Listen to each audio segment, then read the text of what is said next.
Muy buenas noches y bienvenidos a Signo Pesos, la economía al alcance de su pantalla. Estos son los temas claves de hoy.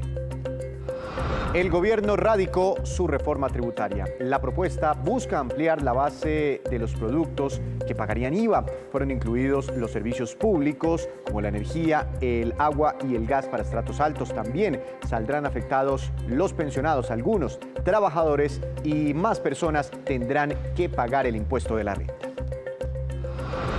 Las bondades de la reforma. El proyecto del gobierno busca conseguir ingresos para seguir ayudando con una renta básica a las familias más vulnerables. También se extenderían la devolución del IVA para más hogares y subsidios para preservar los empleos y generar puestos de trabajo.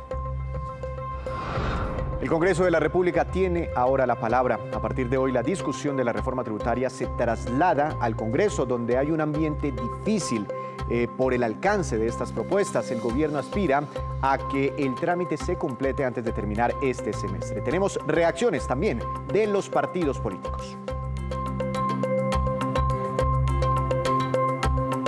Y comenzamos esta emisión hablando de la noticia del día, la radicación y la presentación oficial ya de la reforma tributaria.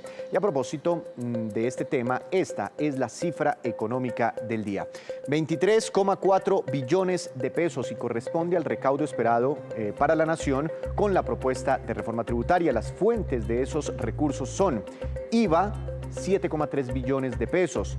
De personas naturales llegarían 17 billones de pesos, de personas jurídicas, es decir, empresas, 3,7 billones de pesos. Y habrá un ingreso adicional para aumentar el sistema general de participaciones en 4,6 billones de pesos. Esa plata se recauda a través de esa reforma y se distribuye a las regiones.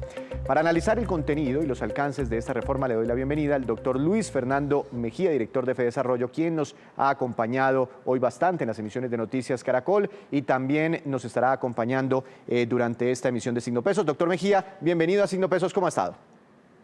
Hola Víctor, muy buenas noches, un especial saludo, gracias de nuevo por la invitación. Gracias, doctor Mejía. Si le parece, vamos primero a ver algunas consideraciones del componente del IVA incluido en esta reforma y ya analizaremos, doctor Mejía, algunos detalles. Veamos.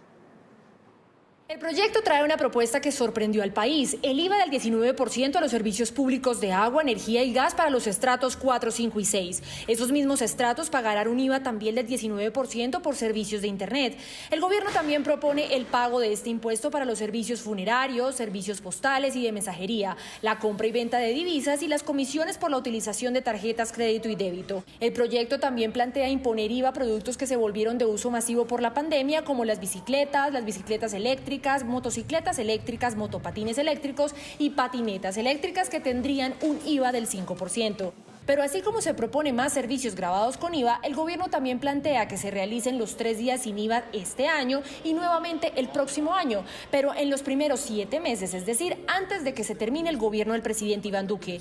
Sin embargo, esas jornadas serán destinadas a productos específicos que son electrodomésticos, computadores, vestuarios, juguetes, elementos deportivos y útiles escolares. En relación con los alimentos, tema polémico durante la elaboración del proyecto, el gobierno plantea que se mantenga tal y como está hoy, es decir, aquellos productos que no tengan IVA seguirán así, los que tengan el 5% mantendrán ese impuesto y los que tengan el 19% también seguirán igual.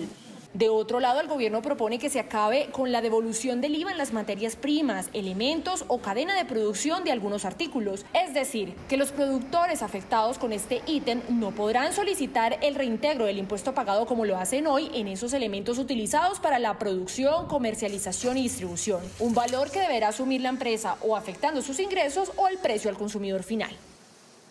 El gobierno quiere limitar muchos de los beneficios que hoy existen, no se graban alimentos adicionales ni sus cadenas de producción. Actualmente se recauda en Colombia el 39% del potencial sobre el IVA, pero con esta reforma pasaríamos al 43% del potencial. Se elimina la categoría de los exentos, pero no para aquellos productos que son exportables. Doctor Mejía, sobre este tema puntualmente del IVA, bueno, usted sabe, una cosa es la reforma tributaria de la que se habla antes de ser radicada, el texto oficial, inclusive minutos antes todas las cosas pueden cambiar, se generan especulaciones, en fin. ¿Qué es lo más importante sobre el IVA? Tal vez el tema de pasar muchos productos de la categoría exentos a excluidos. Yo creo que sí, Víctor, eso va en la línea del espíritu que trata de hacer el gobierno de continuar ampliando las bases gravables. En la discusión política no se pudo tocar por ahora lo que tiene que ver con los alimentos esenciales. Sin embargo, se está haciendo un cambio, como usted lo menciona, de pasar muchos de estos productos de exentos a excluidos. Nosotros creemos que ojalá se pueda en el debate del Congreso cambiar un poquito este esquema. Realmente los bienes excluidos, el problema que tienen, Víctor, es que infortunadamente los productores no pueden solicitar la devolución de los IVAs pagados durante sus procesos de producción, de los bienes intermedios que utilizan para producir ese bien final. Y eso implica entonces que seguramente o lo asumen en su estructura de costos o, lo más razonable, le van a pasar el aumento de ese costo a los consumidores. Nosotros preferimos nuestra propuesta desde FEDesarrollo, Víctor, que era no los pase a excluidos, más bien quite esa tarifa del 0% y ponga una tarifa, así sea pequeña, del 2%, que le aumenta el recaudo por un lado, pero que le evita este problema de los bienes excluidos, que de nuevo, como le mencionaba, no permite la devolución de los IVAs pagados en los procesos intermedios. Y eso eventualmente encarecería el costo hacia el consumidor de algunos bienes y servicios. Pero, doctor Mejía, otro componente clave de la reforma es el impuesto de la renta. A través de ese impuesto, miles de colombianos saldrían eventualmente tocados o afectados, dado que el gobierno planea que personas con ingresos superiores a los 2.500.000 eventualmente empiecen a declarar, aunque todavía no está bien claro a partir de qué momento pagarían ese impuesto. Así lo explicó el ministro Alberto Carrasquilla. Para los ingresos de 2022, solo pagarán impuesto de renta asalariados que ganen más de 50 millones anuales, 4.1 millones de pesos promedio mensual para ese año. En el 23 proponemos que es únicamente los de 35 millones, es decir, del orden de 2.9 millones de pesos promedio mensuales, y en el 2024 los que tengan ingresos superiores a los 30 millones, es decir, 2,5 millones de pesos mensuales. Eso es un número que es significativamente más alto que los ingresos promedios del país, es decir, la persona que recibe por concepto de su trabajo el ingreso promedio de nuestro país no pagaría impuestos, y un número significativamente alto de personas naturales con ingresos superiores o incluso bastante superiores a ese ingreso promedio tampoco pagarían impuesto. Aquí tenemos un gráfico en el cual ponemos las tarifas tal y como estarían en el año 22, 23 y 24 al amparo de nuestra propuesta. Las personas que se ganen 31 millones no van a pagar impuestos en el año 2022, van a pagar 0 en el 2023 y 0,2% de su ingreso en el año 2024.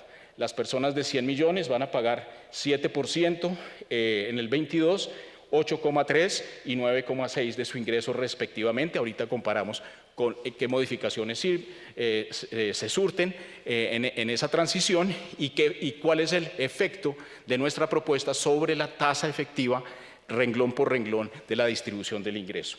Y la persona de 500 millones pasaría a pagar 20% de su ingreso en el 2022 a pagar 22% en el año 2024. Entonces es un proceso gradual y es un proceso, digamos, que tiene eso en cuenta. Bueno, muy importante esta claridad del ministro de Hacienda. Con esto que acaba usted de ver, doctor Mejía, los colombianos que hoy se ganan 1.700.000 pesos pueden estar tranquilos, no tendrán que pagar renta, porque se habló mucho de eso en horas de la mañana. Víctor, mire, la diferencia la voy a explicar. Es que los 1.7 millones de pesos se refieren a la renta líquida gravable. ¿Esto qué quiere decir? Es la diferencia entre los ingresos mensuales que recibe una persona y las deducciones a las que tiene derecho por ley. Entre otras, por ejemplo, cuando usted hace aportes obligatorios a pensiones y salud, esos aportes son deducibles del impuesto de renta. También en la ley hay hasta un 25%, y esta es la propuesta del gobierno, de exenciones adicionales que se pueden permitir. Entonces, una persona con una renta líquida gravable de 1.7 millones de pesos mensuales, realmente es una persona que tiene ingresos mensuales de 2.5 millones de pesos. Ahí está la confusión. Nos parece una medida acertada. En Colombia, de los 20 millones de ocupados y los de alrededor de 10 millones de personas formales, apenas 1.5 millones de personas están pagando renta. Así que es importante ampliar esa base gravable, pero hacerlo, por supuesto, de manera muy gradual. En la propuesta del gobierno, estas personas pagarían una tarifa marginal del 10%. Doctor Mejía, sobre los deducibles, ¿qué podemos ya confirmar? Ya no se podrán descontar, si la palabra técnica es la correcta, esos aportes voluntarios a pensiones, los ahorros para la compra de vivienda. ¿Qué se puede deducir de ahora en adelante? Mire, la propuesta del gobierno, que también nos parece muy razonable, Víctor, es que en vez de tener una serie de deducciones que típicamente las personas de ingresos medios y altos son las que más fácil pueden acceder a ellas porque tienen mayor capacidad de ahorro, ¿no? En términos de aportes voluntarios a fondos de pensión, en términos de aportes también a cuentas de AFCs, la propuesta del gobierno es eliminemos todo ese tipo de mecanismos y mantengamos simplemente una deducción automática del 25% para todo el mundo. Eso creemos que es mucho más progresivo porque, por supuesto, como le decía antes, las personas que están alrededor de 1.000.000, 2 millones, 3 millones de pesos típicamente no tienen esa capacidad de ahorrar y de hacer aportes adicionales, por ejemplo, a fondos de pensiones voluntarias. Entonces es mucho más razonable una deducción automática para todo el mundo, limitada hasta cierto monto, como está planteado también actualmente, y eso permite de nuevo que usted tenga mucha más progresividad en la tributación de personas, como debería ser el objetivo de este tipo de reformas. Entonces queda súper claro también, doctor Mejía, 25% para todo el mundo. Vamos ahora con otro tema. Y es que el gobierno también está proponiendo crear un impuesto solidario que afectaría o tocaría a miles de trabajadores públicos y privados, contratistas y también pensionados. El ministro de Hacienda entregó los detalles. Veamos. Nosotros, en el contexto de la crisis, propusimos un impuesto solidario para los empleados públicos con ingresos altos, es decir, de más de 10 millones de pesos. Eso, en la medida en que no fue horizontal, en el sentido de que no cobijó a los empleados del sector privado, fue considerado inconstitucional por nuestra Corte. Y aquí lo que estamos proponiendo es hacerlo para todo el mundo de la siguiente manera. Un impuesto que nos lleve de un 10% aplicable en la segunda parte de este año 2021, y esos aportes que hace la persona natural de ingresos superiores a 10 millones para aliviar esta situación tan difícil del año 2021, se le devuelve en las declaraciones de renta aplicables en el 2022 y si es el caso, en 2 años que apliquen para el 2021 y 2022. Es decir, se convierte en un descuento, lo que yo aporte o lo que aporte el ciudadano de ingresos altos durante el 2021 se le devuelve. Cuando declare su renta de los ingresos del 2021, él va a decir, o ella va a decir, yo ya pagué una parte y es el correspondiente a lo que aporté como ingreso solidario.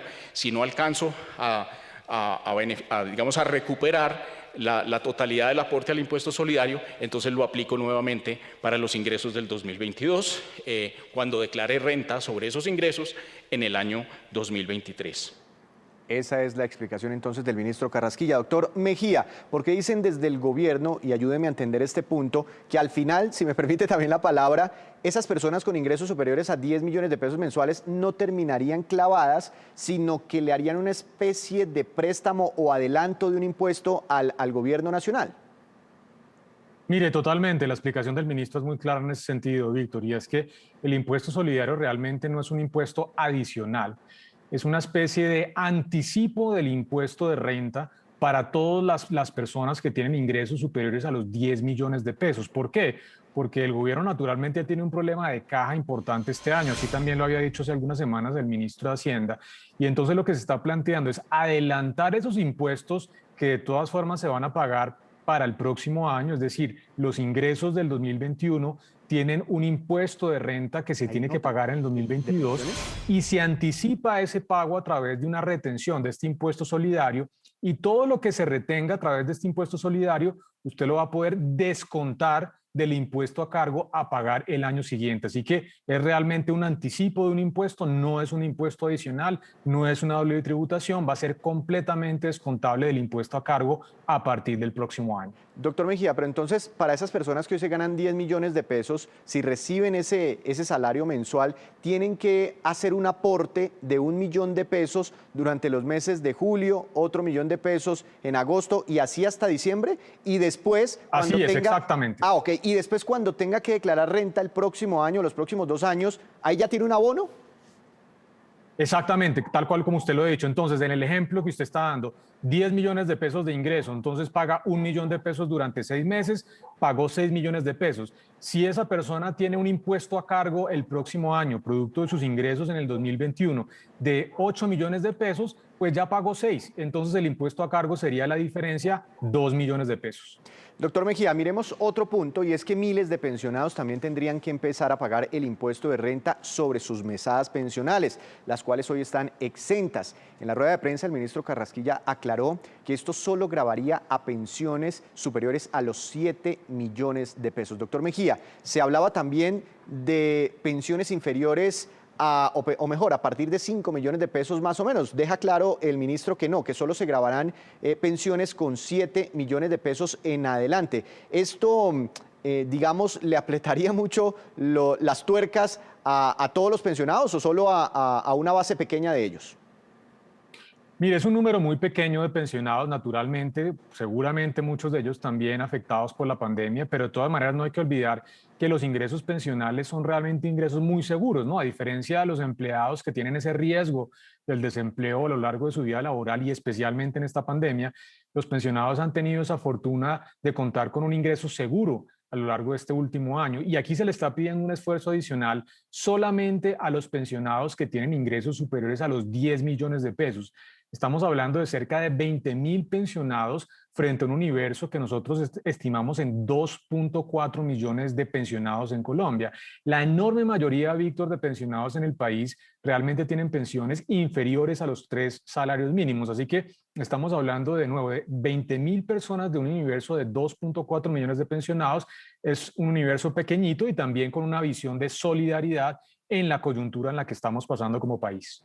Doctor Mejía, espéreme ahí unos segunditos porque vamos a hacer una breve pausa, pero cuando regresemos espere cuáles son los subsidios que el gobierno espera extender según la reforma tributaria y que dice los congresistas deberían tener muy en cuenta a la hora de evaluar este proyecto.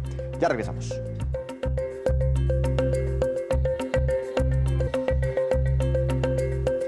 Regresamos a Signo Pesos. La reforma tributaria permitirá mantener y ampliar varios subsidios como el ingreso solidario, que ahora sería una renta básica. Lo mismo pasaría con la devolución del IVA y también con los auxilios a las empresas para mantener y crear empleos. Veamos lo que dijo al respecto el ministro Carrasquilla. Aquí hay una serie de filas en el cuadro. Cada fila refleja la composición de un hogar en términos del número de personas que lo conforman.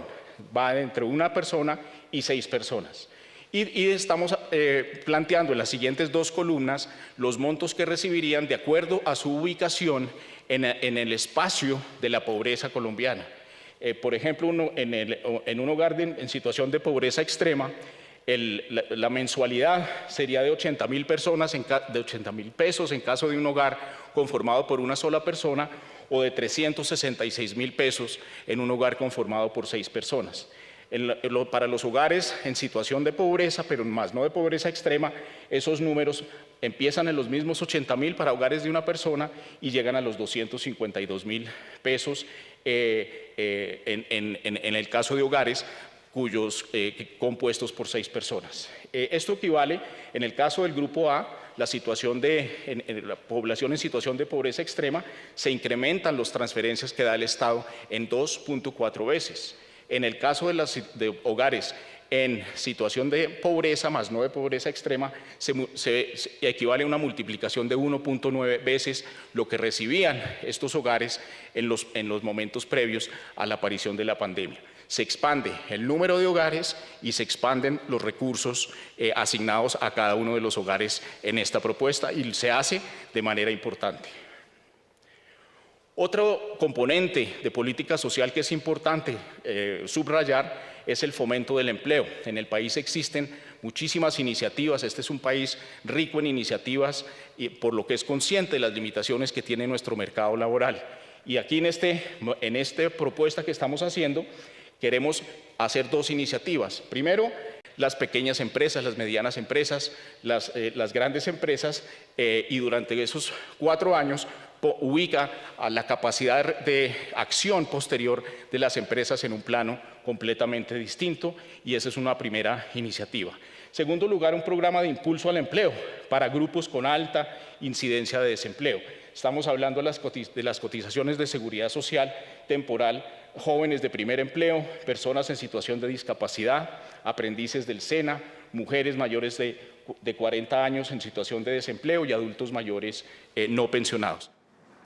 Doctor Mejía, sobre este punto, y sí nos gustaría aclarar algo, porque había una preocupación entre las personas que reciben estos beneficios, y es que sí, eventualmente se iría a fortalecer el programa Ingreso Solidario, pero se convertiría como que en una única renta, es decir, vamos a hacer Ingreso Solidario más fuerte, vamos a tener en cuenta el número de personas por hogar, pero ahí vamos, en ese mismo giro, vamos a sumar lo que ya recibían las personas en Familias en Acción, en Jóvenes en Acción, hay otros programas también para adulto mayor, en fin. ¿Cómo queda eso? ¿Se eliminan los otros subsidios y se convierten en un gran ingreso solidario o permanece ingreso solidario más fuerte, pero también permanecen los demás subsidios? Víctor, es lo segundo que usted está mencionando, y es que se mantienen todos los programas actuales y se complementa en la medida de lo necesario ese tipo de entregas a los hogares con una entrega que es alrededor de 168.000 pesos para un hogar de 4 personas. Es una cifra similar a la que nosotros habíamos propuesto, Víctor. Nosotros habíamos hablado de entregas de 135.000 pesos mensuales también para hogares de 4 personas. Entonces, el punto importante acá, Víctor, es que cerca de la mitad de los hogares pobres en Colombia no está recibiendo ningún tipo de transferencia por parte del Estado. Esta propuesta que hace el gobierno está en línea con lo que nosotros habíamos propuesto, y es una renta mínima universal focalizada, por supuesto, en los hogares pobres, para poder garantizar en el conjunto de esta pandemia que estos hogares que se han visto especialmente afectados por la caída de la actividad productiva y el deterioro del empleo puedan tener unos ingresos complementarios a través de esta renta mínima o el programa de ingreso solidario, que es el nombre que le ha dado el gobierno nacional.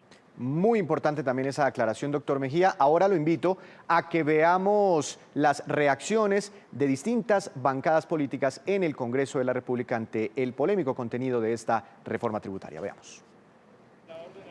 Varios de los partidos políticos reaccionaron en contra del articulado de la reforma tributaria. Muchos coinciden en que es inoportuna.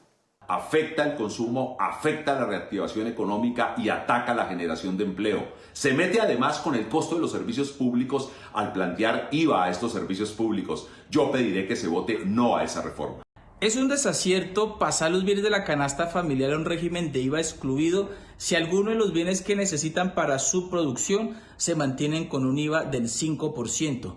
Esto afectaría el empleo y ayudaría solamente al producto importado. Estamos altamente preocupados sobre la propuesta del gobierno que dice que van a empezar a pagar impuestos a aquellas personas naturales que tengan ingresos superiores a 2.400.000 pesos para el año 2022 y más grave aún, que a partir del año 2023 quienes tengan ingresos de 1.600.000 pesos empiezan a pagar renta. Diré no a una reforma tributaria que grave a los pensionados, que incrementa la carga tributaria a la clase media y trabajadora, que le pone IVA del 19% a los servicios públicos. Diré sí a una lucha frontal contra la evasión, la elusión de impuestos y el contrabando con metas definidas por parte de la DIAN.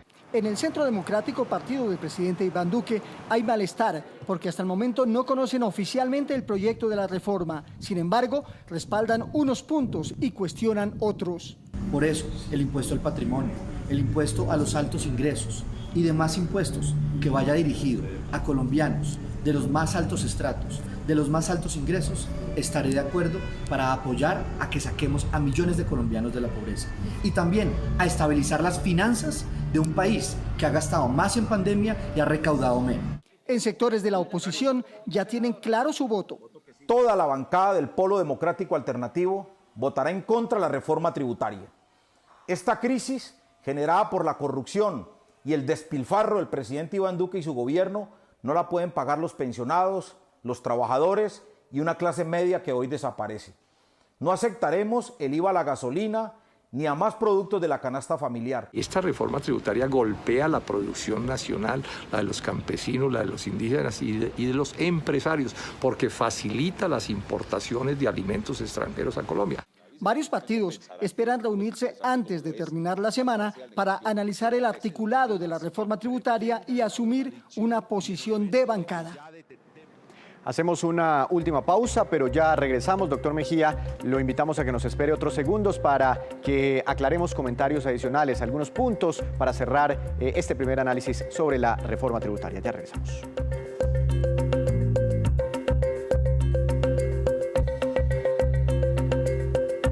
Regresamos con estas últimas aclaraciones sobre la reforma tributaria, agradeciendo nuevamente al doctor Luis Fernando Mejía, director de FEDesarrollo, por acompañarnos durante todo este programa de Signo Pesos. Doctor Mejía, bueno, cosas finales que se nos escapan, impuesto al patrimonio, finalmente, ¿cómo quedó? ¿Pudo ver? Sí, claro que sí, Víctor. Mire, se está generando una tarifa de impuesto al patrimonio marginal del 1% para patrimonios por encima de los 5.000 millones de pesos y también otra tarifa adicional para aquellos patrimonios que están por encima de los 15.000 millones de pesos.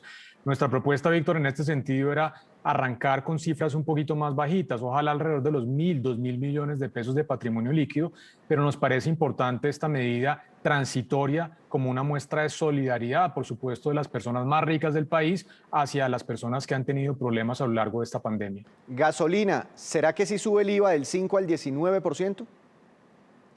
Va a ser muy difícil porque usted sabe que los temas del IVA a la gasolina tienen una enorme polémica, no solamente con la opinión pública, sino con el Congreso. Así que no le veo realmente mucho éxito a esa iniciativa.